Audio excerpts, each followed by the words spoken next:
में आकर के घोड़ी कल्ली हमारे भिक्षा पात्र में दे दिए। वो तो खाने की चीज नहीं थी, मैं उसको खाया नहीं, ला करके ऑर्डर दिया। देखिए दिन प्रतिदिन इसमें वृद्धि होती जा रही है, घोड़ी की लीद में वृद्धि होती जा रही है, लीद का पहाड़ हो गया।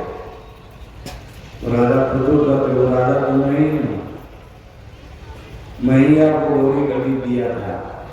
कहाँ आपकी दी हुई घोड़ी की लीद है, इसमें वृद्धि हो रही है। राजा का देश का क्या होगा? महात्मा जी कहते हैं ये आपने हमको खाने के लिए दिया, हमें खाया नहीं, यहाँ पर रखा, ये आपको खाना पड़ेगा, आपका दिया हुआ है, आपको खाना पड़ेगा, ये आपका अपना कर्म है, खाना पड़ेगा इसको। राजा तो वह भी कहोगे, घोड़ी के लिए जीवन में कभी नहीं खाए, और क्या होगा? महात्मा जी को बोले राजा प्रभु इसको नष्ट करने का कोई उपाय नहीं है? कहाँ है? सज्जनों, जो सब बात में आपको सुनाया है, इन साधनों से पाप खत्म होता है, सारे साधनों को बता दी, ध्यान वाली बात भी बता दी, लेकिन राजा उसमें से निंदा का चयन की। मैं अपनी निंदा करवाऊंगा, निंदा करके पाप खत्म करूंगा। आगे राजभवन कभी जीवन में 5 प्रकार के पापों में से एक भी पाप नहीं किए थे। आज सोचते हैं पाप तो नहीं करूंगा, लेकिन पाप करने का नाटक करूंगा। क्या किए? शराब की खाली बोतल ली, उसमें शरबत भर ली। एक चौराहा था जहां से लोग आते थे जाते थे, अनेक प्रकार के लोग गुजरते थे। चौराहा पर चबूतरा बना हुआ तो वहां बैठ गए, सवेरे सवेरे बैठे, शराब की बोतल को लेकर उसमें शरबत था, पीना पड़ा नहीं, शराब नहीं पी रहे हैं, शराब की बोतल है उसमें शरबत, उसको पीते हैं। शाम तक बीच बीच में पीते रहे, कई दिनों तक ऐसा किया। पूरे राजमहल की निंदा होने लग गई। ये राजा जो कभी 5 प्रकार के पापों में से एक भी पाप नहीं किए होंगे, लेकिन देखो इनकी कैसी आदत लग गई है। सवेरे सवेरे शराब की बोतल लेकर के चौराहा पर बैठता है और शाम तक शराब पीता रहता है। जिस रास्ता प्रदर्शन करने के लिए, भेंट करने के लिए उन्होंने इंतजार करना पड़ता था, ये राजा चौराहा पर बैठ करके शराब पीता रहता है। पागल हो गया, विक्षिप्त हो गया, उनकी निंदा शुरू हो गई, पूरे राजमहल की निंदा होने लग गई। कुछ समय बीता, तभी राजा पुनः उसी जंगल में जाते हैं, देखते हैं महात्मा जी की कुटिया के प्रांगण में घोड़े की लीद का जो पहाड़ था वो पहाड़ खत्म हो गया है, लेकिन थोड़ी सी लीद है। महात्मा जी को पूछे, महात्मा जी घोड़े की लीद का पहाड़ तो खत्म हो गया, लेकिन थोड़ी सी लीद है, कहाँ ये है? थोड़ी सी लीद तो आपको खाना ही पड़ेगा, आपने अपनी निंदा करवाया, घोड़े की लीद का पहाड़ तो खत्म हो गया। जो आपने पाप किया था उससे जो सूद ब्याज हुआ था ना, वो अपने निंदा करवाने से खत्म हो गया है, लेकिन जो मूल है ना, ये मूल तो आपको खाना ही पड़ेगा, जो आपने दिया था ये है, ये खाना पड़ेगा। राजा कहते इसको भी हम कैसे खाएंगे? जैसे भी खाइए खाना पड़ेगा।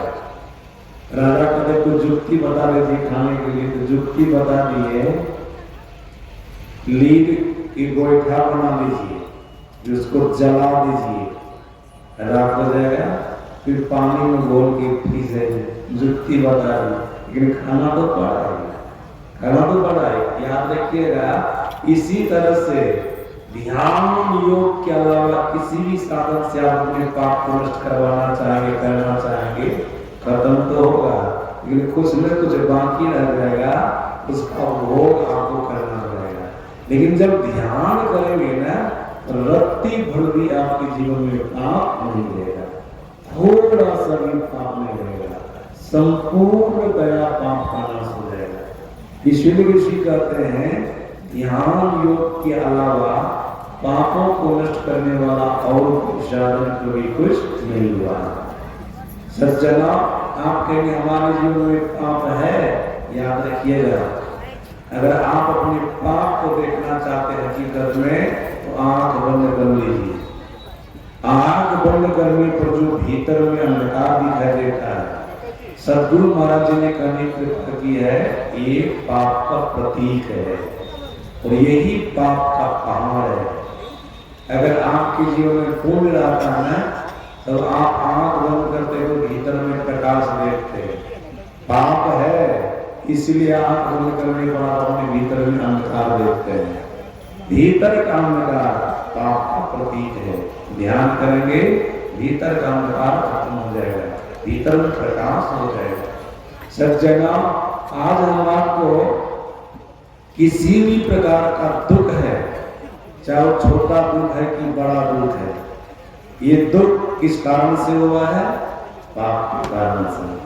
अगर हमारे जीवन में पुण्य रहता फिर हमारे जीवन में दुख नहीं रहता, तब हमारे जीवन में सुख रहता। पाप है इसीलिए कोई ना कोई दुख हमारे जीवन में लगा रहता है। पाप का फल दुख होता है। हमारे जीवन में पाप है, पाप को नष्ट करने के लिए एक ही साधन है, वह ध्यान है। ध्यान है सज्जनों, इतना ही नहीं, याद रखिएगा, हम लोगों के सदगुरु महाराज जी ने कहने कृपा की है, ध्यान करने वाला जीवात्मा अपने आप को काल के मुंह से निकाल लेता है। गुरु महाराज जी ने कहा, संसार के प्रत्येक प्राणी काल के मुंह में पड़ा हुआ है। मार भूखा बाग काल के मुख पड़ो है बावरे, होश कर चेतो सवेरे बसो ध्यान के दावरे। काल मुख से निगो की भागो, ध्यान के बल भाई ले, ऐसे अवसर कोई हो तो रोइयो पछताई। सदगुरु महाराज जी कहते हैं, संसार के प्रत्येक प्राणी काल के मुंह में पड़ा हुआ है। निकलेगा कैसे? ध्यान योग से। आपके नाम काल के मुंह में कहाँ है? गुरु महाराज ने इसको भी बढ़िया से समझाया। काल कहते हैं किसको? गुरु महाराज जी ने कहा, काल कहते हैं समय को। हम आप समय के अंदर हैं, हम आपका जन्म समय के अंदर हुआ और मरण भी समय के अंदर होगा, अभी भी समय के अंदर है, मानो काल के मुंह में है, काल के मुंह में पड़े हुए हैं। सज्जना, इनके मुंह से कैसे निकलेंगे? ध्यान करने से। आप इसको और बढ़िया से समझ लीजिएगा एक उदाहरण से। माता गंगा एक तो जल के रूप में है, कोई पापी उनके जल में स्नान करता है तो माता गंगा अपने जल से उनके पाप को खत्म करती है, जानते हैं। सज्जना, समय आता, अवसर आता है तो माता जी मनुष्य का रूप धारण करती है और देवी का रूप धारण करती है। देवी का रूप धारण करके स्वर्ग में रहती है और मनुष्य का रूप धारण करके इसी पृथ्वी पर आप लोग जानते हैं राजा शांतनु की पत्नी बनी थी। ये माता गंगा का दो रूप है। सज्जना, माता गंगा के अंदर वो सामर्थ्य है, वो शक्ति है, कई प्रकार के रूप को धारण कर सकती है। उसी प्रकार से शास्त्रकारों ने, महापुरुषों ने कहा, काल एक तो समय के रूप में है, जब जिसको जिस तरह से मारने का होता है, विधाता का जैसा आदेश होता, जैसी आज्ञा होती है, उस तरह का रूप धारण करके जाता है और उनको खत्म कर देता है। उस तरह से रूप धारण करके जाता है, खत्म कर देता है। ये काल काल काल कभी शाम का उदाहरण करता है, कभी भिक्षु का उदाहरण करता है, कभी विकराल का उदाहरण करता है, रूप बना करके भी आता है जीव को मारने के लिए। सज्जना, हम आपको अभी काल हकीकत में नहीं दिखता है, लेकिन संत महापुरुष की दृष्टि बहुत पहली होती, सूक्ष्म होती है। देखते हैं काल कैसा होता है, समय के रूप में भी है और अन्य प्रकार के रूप में भी है। वो काल जब जिसको जिस तरह से मारने का होता करके मार देते हैं। सज्जना, हम आप काल के मुंह में पड़े हुए हैं, कैसे निकलेंगे? गुरु महाराज ने कहा, ध्यान के बल आएंगे। ध्यान करेंगे तो अपने आप को काल के मुंह से निकाल लेंगे। नहीं तो काल के मुंह में पड़े रहेंगे। जब अंतिम समय आएगा, आपका शरीर छूट जाएगा, तो फिर महापुरुषों ने कहा जो काल के मुख में होकर के शरीर का परित्याग करता है, वो जमपुरी जाता, दुख के स्थान में जाता है, अनेक प्रकार के दुखों को भोगता है, अनेक प्रकार के कष्टों को भोगता है। इसलिए अपने आप को ध्यान के द्वारा काल के मुख से निकाल लेना है। और हम लोग के सतगुरु महाराज जी ने कहा, ध्यान करने वाला जीवात्मा परमात्मा को पाता है, ईश्वर को पाता है। यही बात स्वामी ब्रह्मानंद जी महाराज ने भी कहने की कृपा की है। जिमी दूध के मदन से निक्षत है घी जतन से, तिमी ध्यान के लगन से पर मिले ध्यान।